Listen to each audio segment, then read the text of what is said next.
such sights to show you.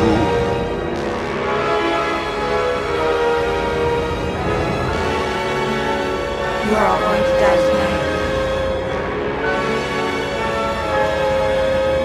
This is bad comedy. That's it, man. Game over, man. It's game over.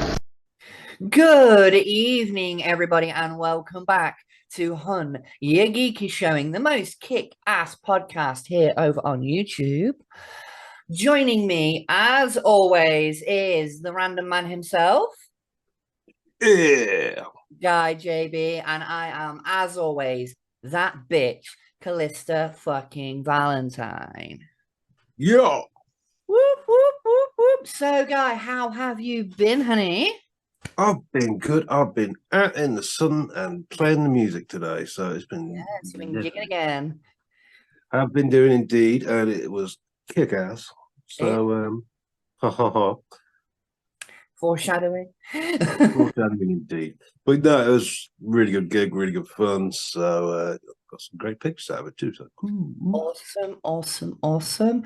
I spent the weekend with my daughter. We watched a couple of films, which we'll get into in a little bit. And yeah, that's pretty much all I've done this weekend. And the week was a bit, up and down. yeah, but not in the fun way, you know. No. Just saying. You know, what can you do? Once bitten, twice fuck you. Definitely. But yeah, shall we move it on then, honey? Yes, with a big fuck you, we'll move it on. With a big fuck you, here comes the shout out. And up first on this week's shout outs, we have 225 The Mab, Matt Bailey. Hey. Thanks for the shout out. And yes, Cali, if you ever do find any links, please do send them me. Would be very much appreciated. That was in reference to the Predator books. Full disclosure, I forgot. Again, bit of a week behind me, so I will get on that at some point, but there's a lot going on behind the scenes here at Cali at the moment, so I will get around to it. I will respond to it, and I will send you those links. I will remember. Supernatural, I definitely need to go back to myself and my wife did start watching it and got to the end of season 3, but decided that we needed a break. But that was over a year ago. Yeah, I was talking to my friend Jade about this earlier. We decided, let's do Supernatural for an episode. We need to watch all the seasons. That was about 6 months ago, wasn't it, Guy? Something like. So, and we're still nowhere near the end. It is a hell of a mountain to climb, but I'm nearer than you. I know, fuck. But it is a hell of a mountain to climb, and it is worth climbing it because it is so much fun.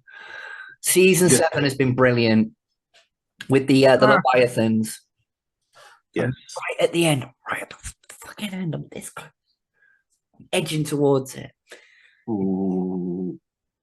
Guy, I think I said before, but I did watch the first episode of Bear and couldn't get into it, but I'm thinking I need to give it another go.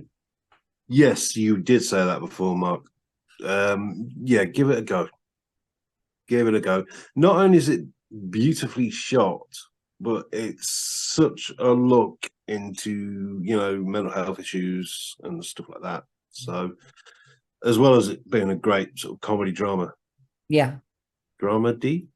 Dramedy? Do they call it? Dramedy? Commodore?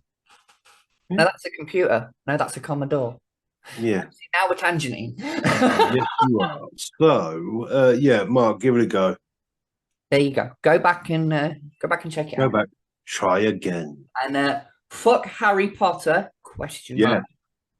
Nah. Fuck Harry Potter. Nah. Fuck the Carry On movies. Now, Mr. Mark Bailey, them's fighting words around here.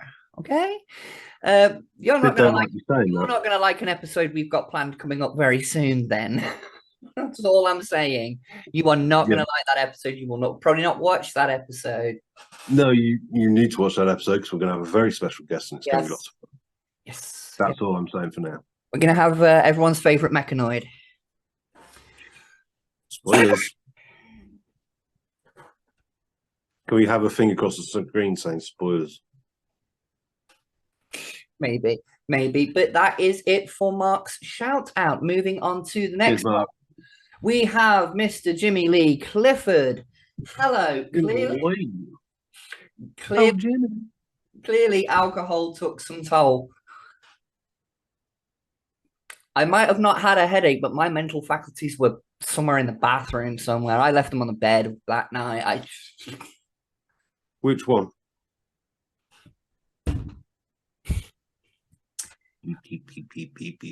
I must apologize about Mandalorian. Yeah, you have, but however, I haven't watched Obi-Wan or Ahsoka yet. Life getting in way of my TV time. Oh, bless you. Well, there's another one of those geek cards we're taking away. Look at that violin's come out again. I've now got to rewatch some films for sound. Noticed some of these, but didn't realize significance till now. That's in reference to what I was talking about after rewatching The Terminator, after not watching it for quite a while. And those little sound clicks and cues that kind of clue you in early on that he's not quite human. Completely missed it as a kid, but now I'm catching it. And in other films, I've caught audio clues that I've kind of missed. So yeah, I think speaker technology in televisions has come a long way. I think so, but it's good to know that those sounds were always there. You know, because they've not been rescored or remastered or anything like that. These films, they've just upscaled everything. So those sounds were always there, and I think that back then they would have been even more subtle and less noticeable. So. Again, it's one of those little things I just picked up on, and I was like, maybe there's something to this. But think Bugsy is Jodie Foster's first film. Yes, we were talking about Pinewood Studios last week. Yes. Noticed some of these, but didn't realize against till now. Pinewood's been instrumental to the last synonymous, yes. With cinema for the better part of 60 years, like at its heyday, you know. Quality is questionable now, but that's down more to the studio interfering with the production company than anything else. That's nothing to do so much with Pinewood. That's more the dickheads in suits going, we want to reshoot this bit because the test audience said it was crap. You know, it's those kind of dicks they've got to deal with. The Anonymous and Lady Anonymous. You like the fucking light gone out? The sun is setting on Calico, unfortunately. Isn't it just? It goes on to say, Pinewood is also massive. So many times that I've seen or heard a reference to it. Doctor series of films I have memories of. My mum watched them on a Sunday when I was growing up. Yeah, I think that was where I remember seeing them. The Doctor on Call we were talking about and all that series of films. Like, yeah, I think my mum watched those as well. Then the list exploded. It fucking did, didn't it? There was... Dr. Cunty. Yes. Paging Dr. Foster. You need it in Gloucester. Oh, Dave. And joining me tonight is the blind random man. Hi. Where have you? Jimmy goes on to say, how can you not remember Pedro? I know who he is. Just it was one of those momentary things where I knew the face, but I couldn't put a name to it. Happens a lot around here. I mean, we all remember the famous Daryl Dixon thing where I couldn't remember for a good 5 minutes and I just all of a sudden blurted out, Norman Reedus! We all remember that. We do. Great seeing you again, signing out with his little cowboy hat emoji thing that he does. And moving on to final comment of the week. It is the man, the myth, the beard, the ginger one, the ginger ninja JK with... the headliner of commenters. Yes, he definitely ups his game every time. This one did make me giggle because I was like, I've done that so many fucking times. Looks like work got in the way of me hitting the comment button on my comment from the Predator Expanded Media episode. Damn it. was a good one too. Ha ha ha ha. Something about Dolph Lundgren being Dutch's brother in the comics and more. So much more. Damn you, work. Yeah, that made me laugh because it's like, yeah, I've done that before. But the Dolph Lundgren thing in the comics, basically what happened was they did the Predator Concrete Jungle comic book, which was then sort of adapted into the film. Because in that storyline in the comic, yes, it was Dutch's brother. He was a cop in New York, and the comic book artist did actually say we didn't want to copy Arnold, but we went more towards like a Dolph Lundgren kind of look with the flat top blonde hair and the way he was built and the chiseled jawline and everything. They went very Dolph Lundgren with it, and I'm kind of glad they didn't do that in the film where it was Dutch's brother, because that was such a cliche in 80s films where the actor refused to return, so it was a brother or a cousin or a nephew or something like that. It was Police Academy was famous for that one. Yeah. So, but yeah. Goes on to say, I've had so many shows that I start and don't finish that I have decided to just focus on one show at a time, excluding The Boys, because I can't miss that. Fucking no, amen. Amen, JK. You preach that shit. The Boys, I watched that at Thursday afternoon, because Thursdays are kind of my day off. Boys goes on. Testify. Preach it. And now that I have finished Chucky, I picked up season 1 on Blu-ray. I found it in HMV. It was only £12. So I was like, you know what? For 12 quid, I think it's a 3-disc set. Fuck it. Yeah. Why the hell not? So I'm going to be watching that at some point. I think I'm going to get to the end of season 7 of Supernatural, take a little break, watch Chucky just as a palate cleanser, and then get back on with the Winchester Boys and dream about threesomes. Yeah. You and Sandy. I'm going back to Torchwood. Maybe after that, I will revisit Supernatural. Torchwood. Maybe. Yes, Torchwood. I watched the first season, but not the second season. Because there was... I watched it all. Was there 2 or 3? I can't remember if there was 2 or 3 seasons. There was 2 full seasons, and then there was a couple of like shorts. So there was like 4-episode jobbers in one whole story arc.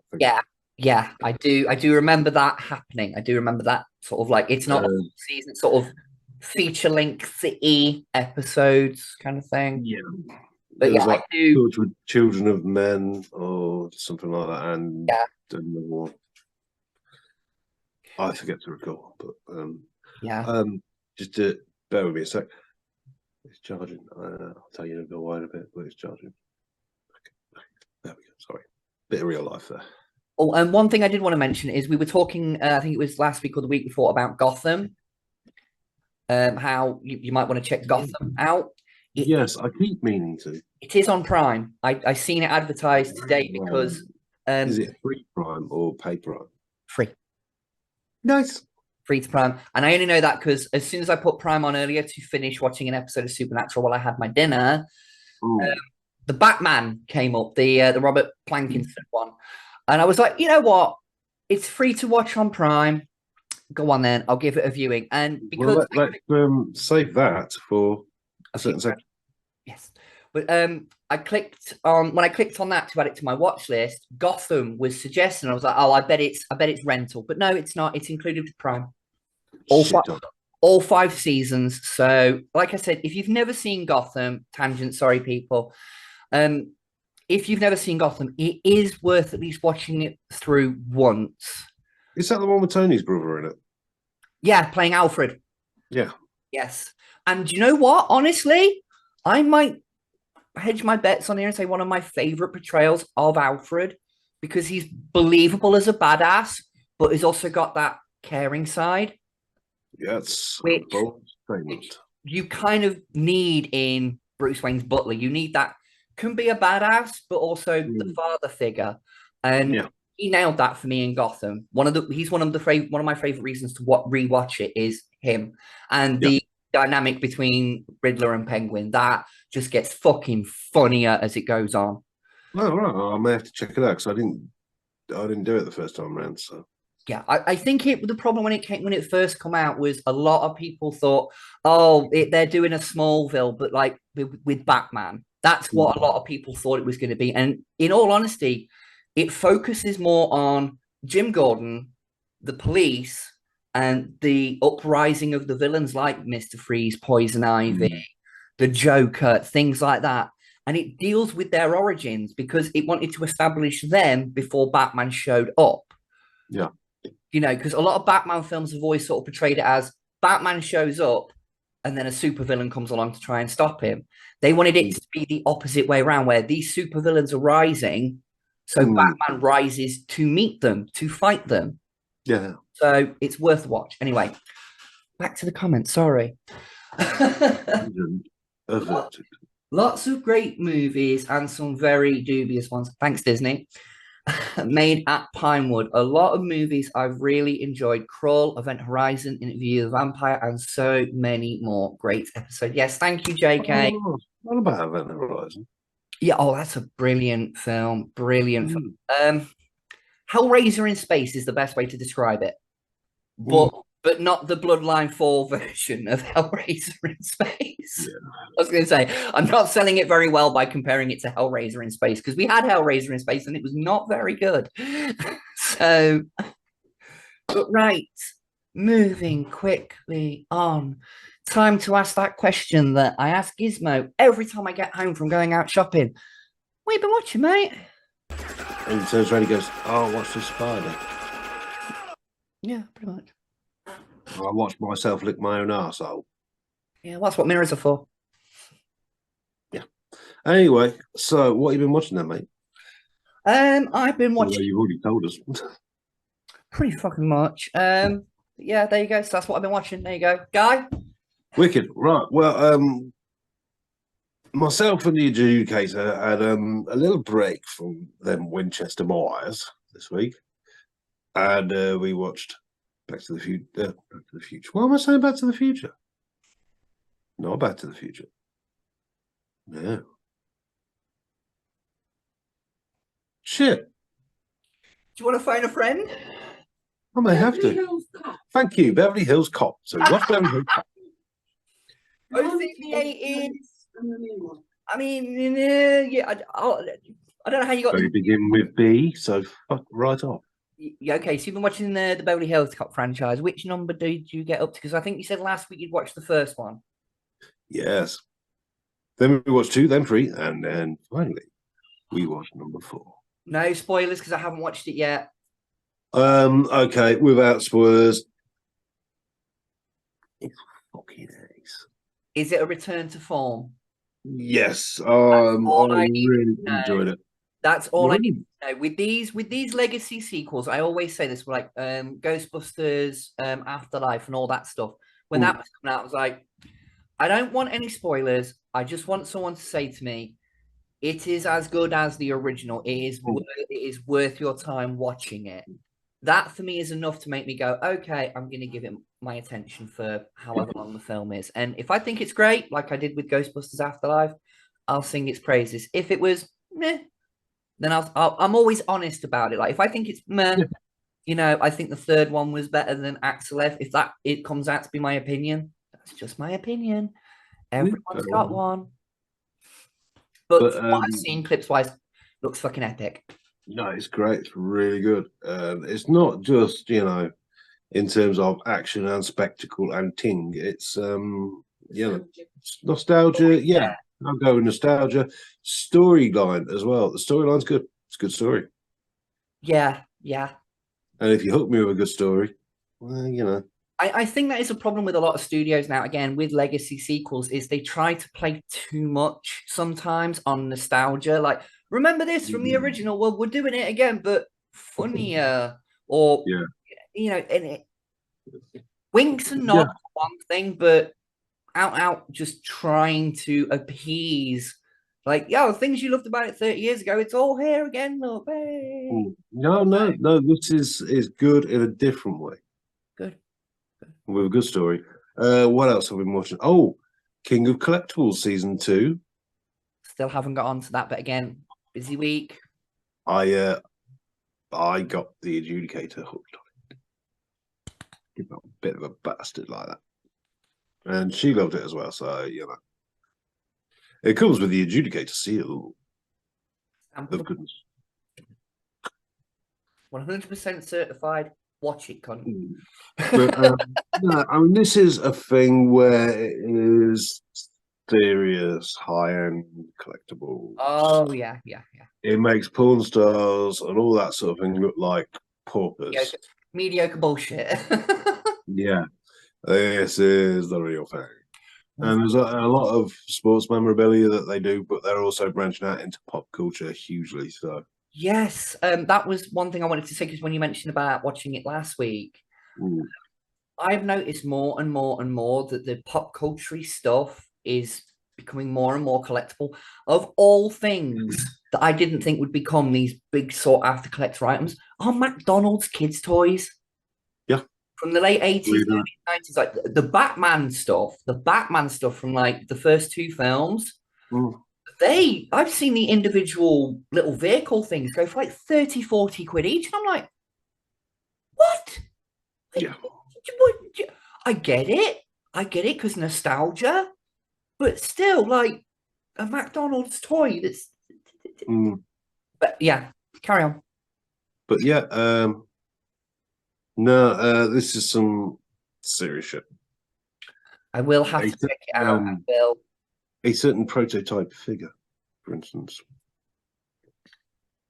Yes, there are a fair few prototypes out there that I've seen, and I'm like, a prototype figure that fires a rocket. Mr. Bobby Feet. They are, like I said to you about the Toy Hunter episode. Yeah. They are highly sought after, especially if the mechanism is still in functioning order. If it still works, they go for silly, silly money, even if they're unpainted. So, and certain Action Comics #1. Amazing Fantasies #15. That's another. Amazing Fantasy 15 is featuring in it as well. I thought it would. Comics 27, is it?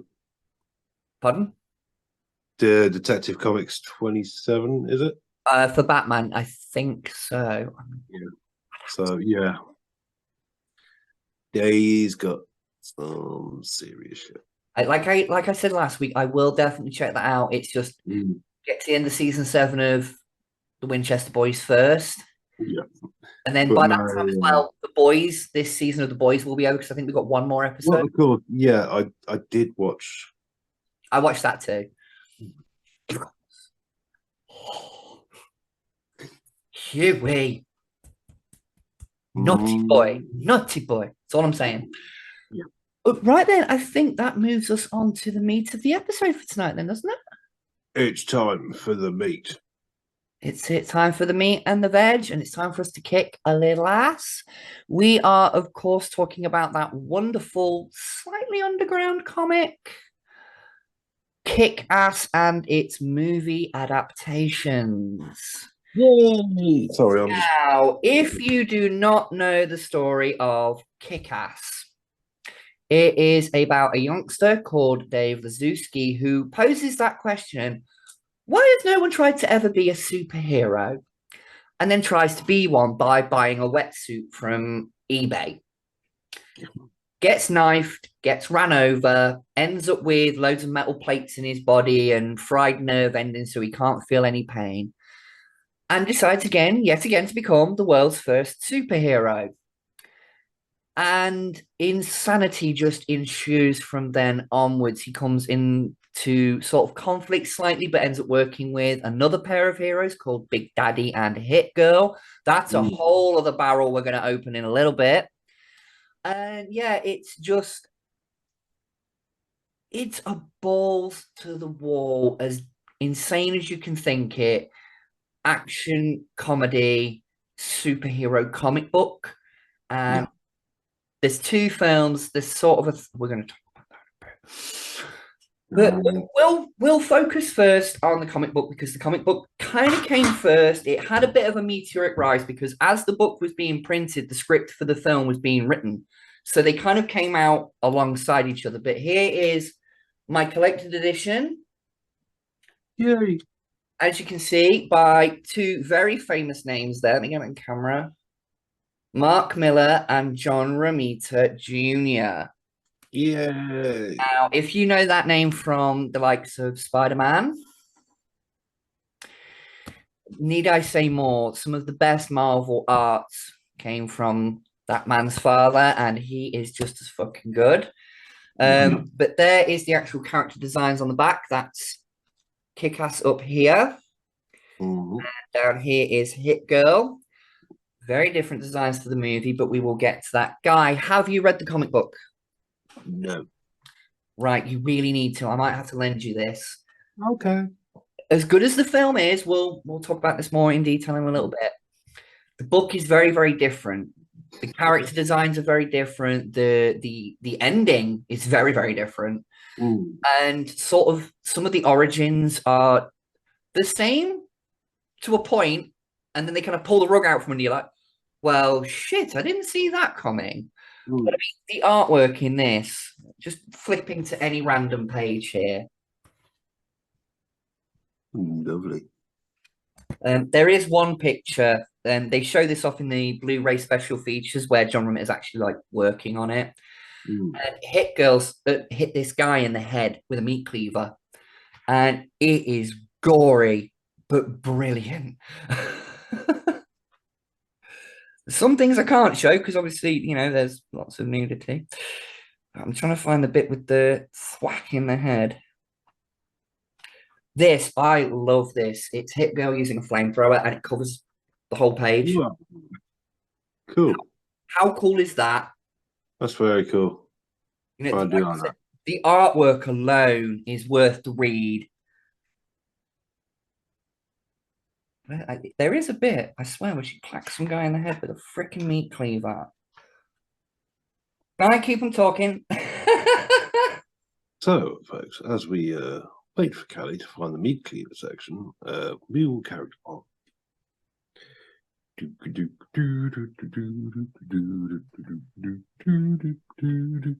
Oh, fuck it. I can't find it. I really can't find it.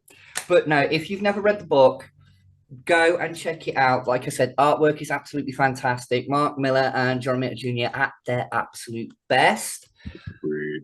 But we'll talk about the main chunk that we're here to talk about. Let's move some things out of the way. Sorry. We're going to talk about Kick-Ass, the movie. Yay. Have you seen it, Guy? Yes. Good.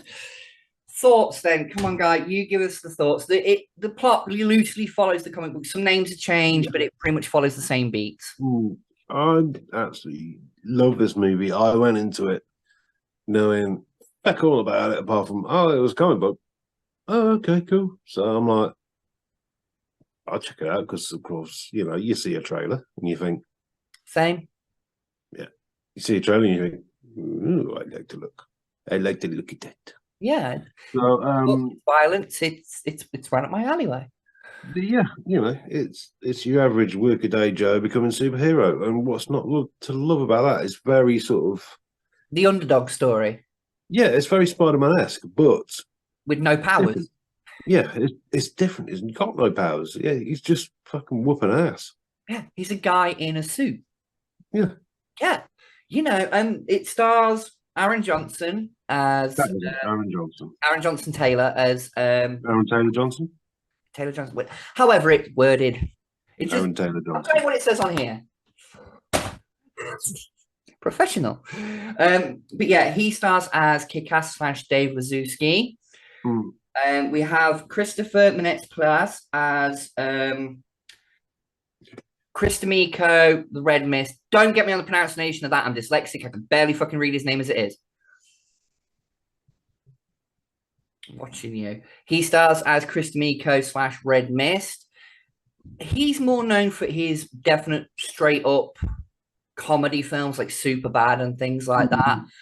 to be honest, I hadn't seen anything until I watched this, and yeah, he's a good actor, but I love it. could have been. He could. I don't know. Mark Strong stars as crime boss D'Amico, the big bad of the picture. We have Chloe Grace Moretz as Hit Girl, and Nick Cage doing his Nick Cage thing as Big Daddy. It's great, Nick Cage. Do you know what? Right, I was watching because thankfully, I bought the Blu-ray. The DVD had no special features on it whatsoever. I think I had like deleted scenes and alternate opening and ending. That was it, right? But this has the making of it on, and the brilliant thing about that is you've got sort of interviews with the casting, the directors, and all that kind of stuff. And apparently, Nick Cage was like, they were doing take after take. He was like, I'm just going to try something. Just let me go with it. Don't say cut. Just let me run with it. Yeah. And he went full Adam West Batman with it. Like over exaggerating words and shouting occasionally when he didn't need to, kind of thing. And the director said that he loved that so much, they just worked that into the rest of the film, that when he was Big Daddy, that was his persona. You know, he probably grew up watching that Batman show. So to him, a superhero talk like this, almost Captain Kirk like, you know, and it wasn't right, John. But watching the special features and hearing that, and then watching the film back, it's like, it is so Adam West Batman. And there's like the joke at the beginning, and it's like, oh, it's a guy in a cape and armor. It's like Batman. I didn't say fucking Batman. That opening bit. Yeah. It was a guy in body armor and a cape wearing black. So like Batman then. Yeah, no. I didn't say Batman.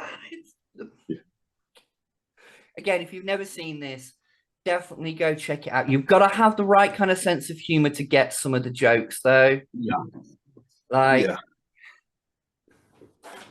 But yeah, for me, one of my all-time favorites. Yeah, an absolute fucking powerhouse performance by Grace Moretz. Oh, Hit Girl, to me, just steals the show. Yeah. Yeah, and the banana, the first scene where she's in the full costume and taking out the drug dealers in the drug den, and the Banana Splits music is playing. La la la la la la. Every time I see it, it doesn't matter if I've watched the film. Like, if I could watch it again now, that scene will still make me laugh. I watched it over the weekend. I could watch it again right now, and that scene always gets a giggle out of me. Like, sorry, I'm so burpy tonight. Sorry. Okay, it's that line, like, okay, you cunts, let's see what you got, and then la la la la la. It works. Somehow it fucking works. It is brilliant, absolutely brilliant. And again, like you said, Chloe Grace Moretz, absolute brilliant actress, even at that age. Yeah. You know, again, on the special features, there's a lovely little bit where she's in makeup and everything. And she turns around, she's like, I lost a tooth. And she's so happy that one of her teeth have fallen out. And it's like, oh, bless her. Oh. like the rest of the crew and everything are like literally watching this little kid grow up. And did not really, I had an inkling to this, but when it comes to the stunts that were done in this film, because I will give it fucking praise, there's not much CGI bullshit in this film. Marvel. From what it says on the special features, the making of, behind the scenes and everything, yes, they had stunt doubles for her. You can only notice it in one scene, and that was because they only needed a body double for one scene. Yeah. Literally, she did as many stunts as she was legally allowed to do. She did. Yeah, that's work ethic. There were certain things that they wouldn't let her do, obviously, because safety concerns of a child and things like that, which is where they had the big, it's like I said, it's one scene and it's during the fight towards the end. It's like a blink and you miss it moment kind of thing. But they only needed it for that one scene because it was the way that they had to land. It was not safe in any way, shape, or form for her to do that. Like, her body literally would not have been able to take the thump. So the stunt double was used. That was it. So, like you said, fucking great work ethic on her part. But should we just quickly run over the release dates and box office stuff of the first film? Yeah, you go on. Hear Right. me. We have here release dates for the United Kingdom, the 26th of March, 2010. Or Oh, was that long ago? yeah, nearly 15 years ago now. I didn't realize it until watching it back, and the end credits, it's got like the dates and stuff, and I was like, Yeah. it's not that old. No. But yeah, it is. It is. And its budget is estimated between 28 and 30 million. Box office was 96.2 million, which wasn't great, but it wasn't shit neither. They did get a sequel greenlit eventually. That was a whole other complicated story trying to get that one made, and then it got pirated to fuck and nobody watched it. But yeah, the weird thing I find about this, again, after watching the special features, is literally most of the production staff, the directors, writer, everything, it's all British people, thick on like British accents. And they said it's kind of funny because to look at it, to watch it, you think it's this big budget American comic book movie, but no, it's actually a little low budget British American action movie. Like it's a British take on an American action movie, and some of the jokes do show through that it's an all British cast, and it's a wink, wink, nudge, nudge. Like, you know, the bit that springs to mind for me that is British humor is the bit where he walks into the office. It's during the gunfight at the end. And he's like, it's okay, boss. Everything's okay. Don't worry. No need to panic. And he picks up a fucking rocket launcher. And even the crime boss goes, what the fuck do you need that for? And he's like, it's okay. Don't worry. That to me is British humor, where it's like, everything's fine. I just need this. Yeah. All right. We're on the move again. Oh, we're on the move, folks. He's taking us on a wander. He's going for a smoke. Yes, he is. But right, we will quickly move on to the second film. Let me click that off there. There we go. I need to scroll back up. I'm on the wrong part. Right, the second film came out on the 14th of August 2013, so 3 years later. Had a budget. Sorry, what? Yeah, it's quite the gap, isn't it, really? 3 years. I mean, that's not too bad. I think that's a good enough gap between sequels for my taste, because it gives you enough time to rewatch the first one a couple of times. Yeah, true, I guess, yeah. It's not like Marvel movies where we need one every month. You know what I mean? I'm just saying. Don't they? But the budget on this one, again, was 28 million. And this makes me sad. The box office was only 60.8 million, so it literally just about doubled its budget. Yeah. You know, and that is considered a box office flop. Even by 2013 standards, that was considered your franchise is dead. You know what I mean? And like I said before, many, many times on this channel, it was because it was one of the most pirated movies of the year. So people were like, well, I've already seen it. I don't need to go to the cinema and watch it now. No. That hurt the box office here and in other countries. And again, stars a lot of the same cast. I have, here we go. Hey. Lovely, lovely cardboard sleeve. Jim Carrey joined the cast of this, but then publicly sort of denounced himself from the film because as the film was being shot, a school shooting happened and he couldn't condone the level of violence in the film. But on the flip side of that, Chloe Grace Moretz, and this made me love her even more saying this, she said, it's just a film. If a film affects you on that level, then maybe you shouldn't watch something like, it's quoted here. Let me just scroll down and I will tell you the exact quote, because this was like, oh, right. Moritz also commented, it's a movie. If you're going to believe and be affected by an action film, you shouldn't go see Pocahontas because you're going to think you are a Disney princess. If you are that easily swayed, you might see The Silence of the Lambs and think you're a serial killer. It's a movie and it's fake. And I've known that since I was a kid. I don't want to run around trying to kill people and cuss. If anything, these movies teach us what not to do. Now that, I think, is very, very well said, especially from someone who at the time of saying that wasn't even old enough to like vote or anything. She wasn't even 16 at that point. Yeah. So, you know what I mean? Fair play to her, because she's right. If the film makes you think that you're something from that film, the film ain't the problem. The film ain't the problem. Yeah, it's not. You are correct. So, but yeah, the second one, I personally prefer it over the first one. Oh. It's got more action. It's got more of a dynamic between the two characters. Yeah. You know, in the first one, Hit Girl and Kick-Ass are pretty much thrown together for the last 20 minutes of the film, the final third act. They're literally thrown together by circumstance and have to work together. That's it. Whereas in this one, you get that back and forth between them where he wants to carry on, but she wants to quit. But then she comes back when he wants to quit.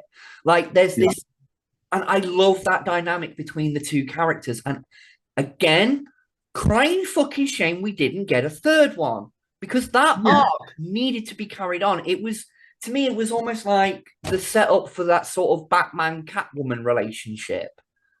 Yeah. Where it's like there's that flirty thing between the two of them, but they never actually fully commit to each other. You know, I thought that going into a third film would have been a brilliant dynamic, but because of the budget and all that shit, didn't fucking happen. Yeah.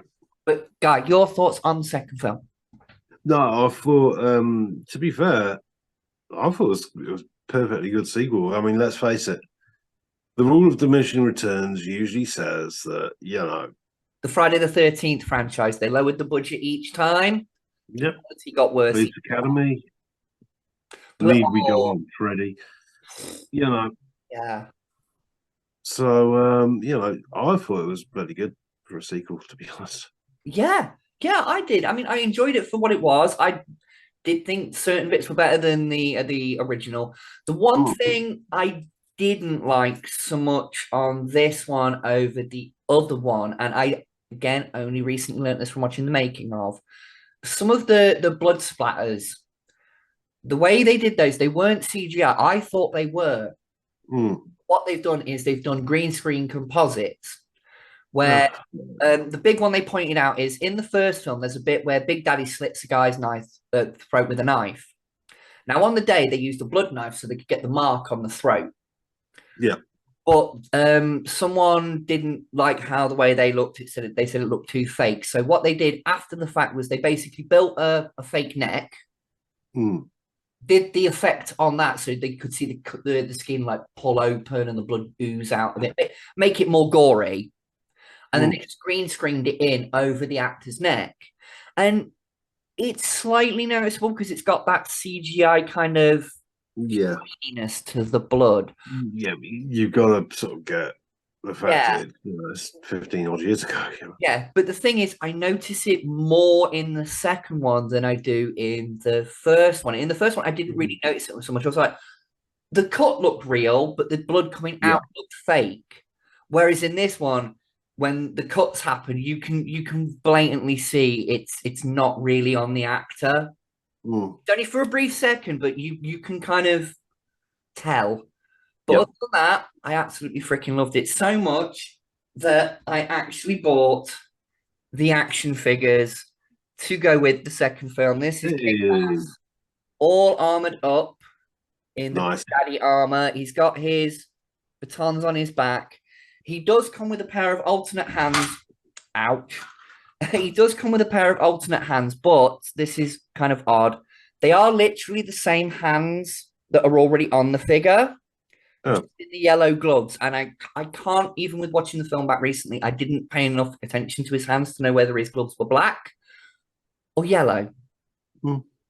But he does also come with an unmasked head, which, bear in mind, again, this is an action figure from the time the film came out, so this is nearly 15 years old. The head portrait for him, I think it's, you know, my camera focus up close on this one isn't great. It's close enough, you know, if you've got it on a shelf from a distance, it looks close enough like him.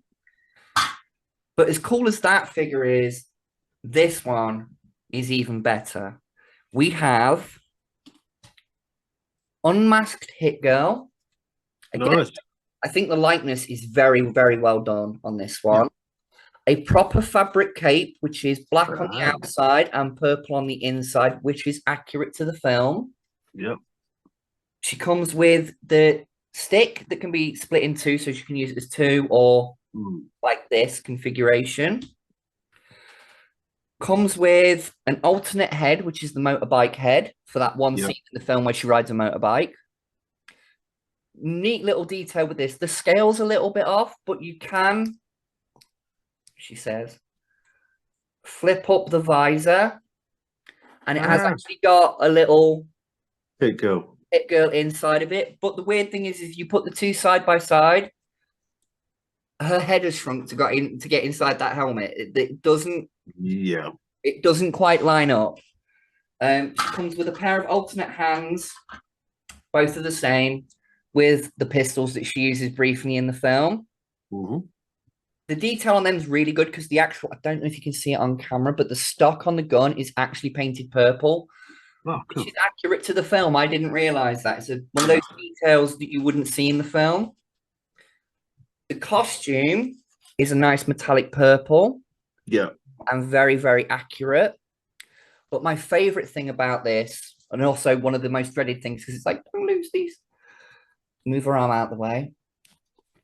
In each pocket on her hip, these little throwing knives are actually individual and they are removable, and she has them on both sides.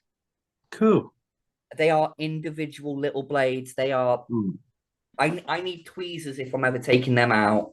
Yeah. But yeah, absolutely amazing figures. But yeah, the comic book franchise ran for a lot longer than the film franchise did. There was 3 books in total. There have been follow-ups and sort of spin-offs and sequels. The most recent one is Kick-Ass the New Girl. And about someone taking up the mantle of Kick-Ass, but they end up becoming a crime boss, which leads into a Hit Girl versus Kick-Ass comic book. Yeah. I've not read any of those, can't comment on any of those. But what we're going to talk about now, and I told Guy about this because I found this out literally this afternoon.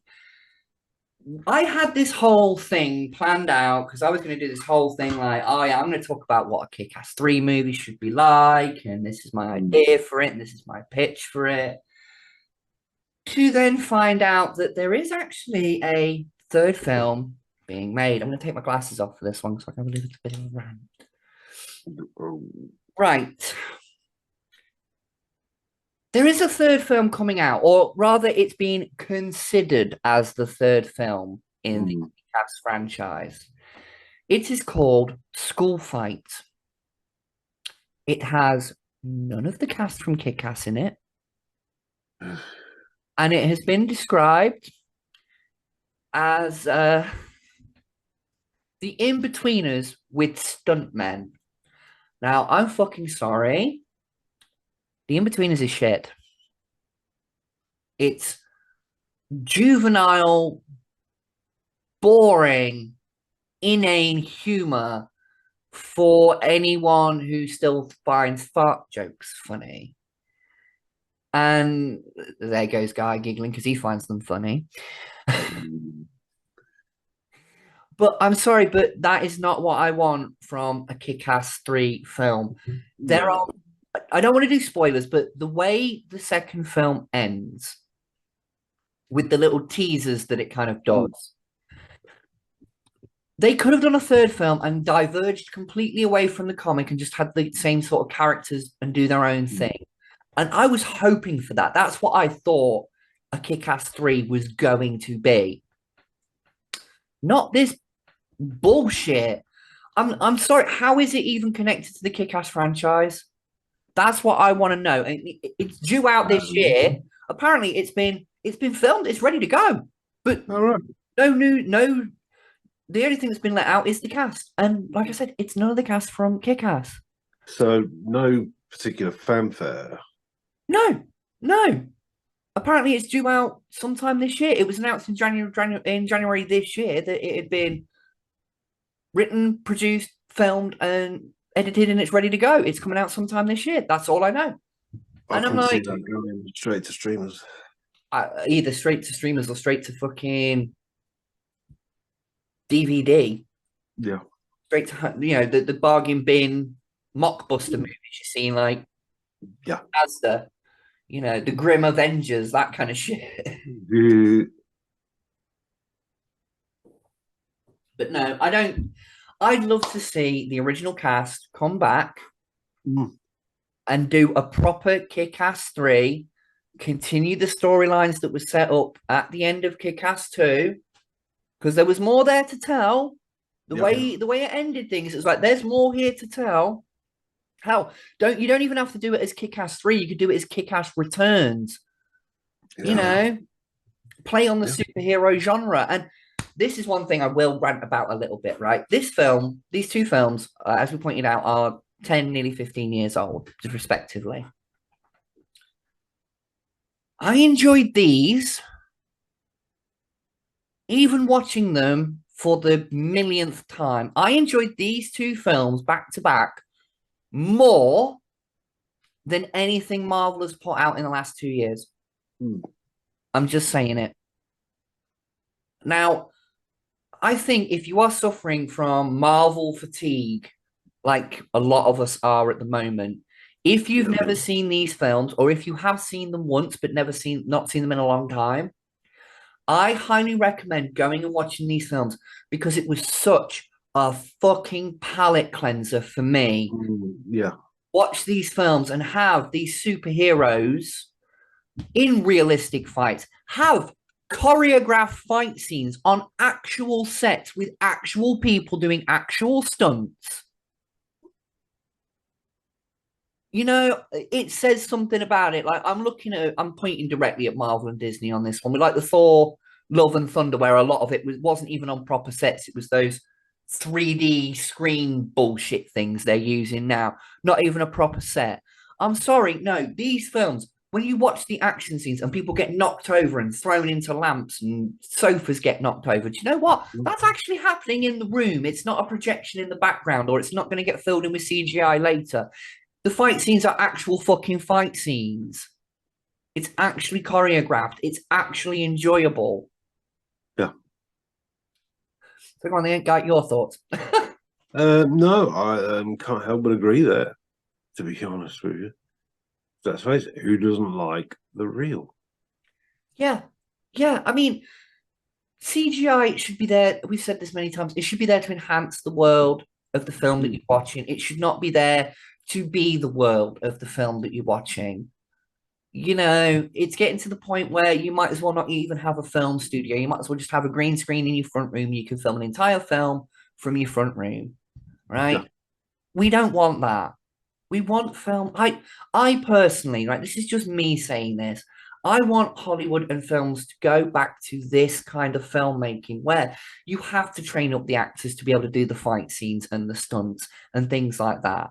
It's a dying art form in Hollywood now. You tell me, right, back in the 80s, how many actors did the vast majority of their own stunts compared to how many actors now do their own stunts? Yeah, exactly. You got Tom Cruise and Jackie Chan. I think that's about it. Yeah. But I severely hope that this is just a bit of a troll, and it turns out that this isn't actually a kick-ass film or anything. It was just a way of shutting people up. I think they need to do a proper follow-up to the second film, continue the storyline on, get the actors back. Oh, it's all right. Sorry, real life is intruding, and next door's going crazy because I think England have just scored in the finals. Yay! I know, right? Yeah. Oh, sorry, was I doing that on camera? So sorry about that. That was a bit noisy. Yeah, a little bit. All right, thanks. A little bit. But I think that just about wraps it up for this kick-ass episode then, don't you, guys? I would say so, yes. Yeah. Oh, one last thing though. If we don't get a Kick-Ass 3, We need a Hit Girl spin-off. Mm. I would love to see that. So. At this point in time, because obviously the actress Chloe Grace Moretz has grown up now. She's, she's an adult now. I would love to see it just pick up sort of, I don't know, have the intro be the ending of the last film and then say, boom, 10 years later. Yeah. Here we are with an adult hit girl doing her thing. Because they did that, they kind of did that in the comic books. I would love to see that. Even with streaming services, pick it up, do it as a series. Yeah, or Chloe Moretz, teaching her daughter. Yeah, that could be an interesting twist on it. Yeah. There's possibilities. I think currently, let me just double check the franchise because I've got it up here. It does say who the rights are currently with. So that's the studio that we'd need to beg to. Is it me? No, it's not you. No. But I had that one. Marvel Studios are actually the ones who currently own the rights, the film rights. Hell surprise. So maybe. Oh, no, not Marvel. Marv Studios. Sorry, Marv. I was going to say, what, Marv? No glasses on. Independent studio, but it does say they have the film rights from 1 to 4 / reboot. Hello, Gizzy. Hi, Gizmo. So that's time of the show where I get my pussy out for all the fans. No, hello, mate. No, then off you go, baby. No, my little girl. But yeah, apparently there is a reboot. It just says reboot 2010 to present, and Zebu Productions 3rd, 4th film reboot 2024-2025. So maybe there's hope.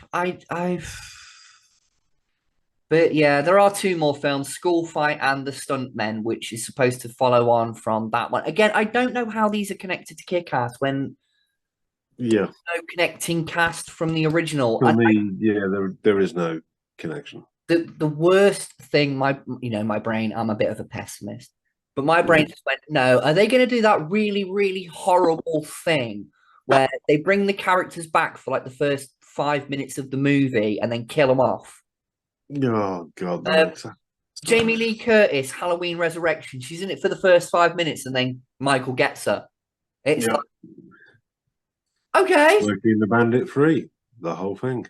Exactly. So, like, I don't get it, but watch this space when it comes out. We'll check it out, and if it's worthy of joining the Kick-Ass franchise, we'll let you know. But honestly, given its description by the people who are making it, saying it's the in-betweeners with stuntmen, does not fill me with much hope. I do apologize, ladies and gentlemen, but that just sounds like a hard pass for me.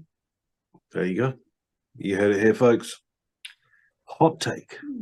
So that is it for tonight's little shit show of a podcast. We always pick on each other here, but I don't pick on ourselves, but it's always fun. We're always having a blast. Yay!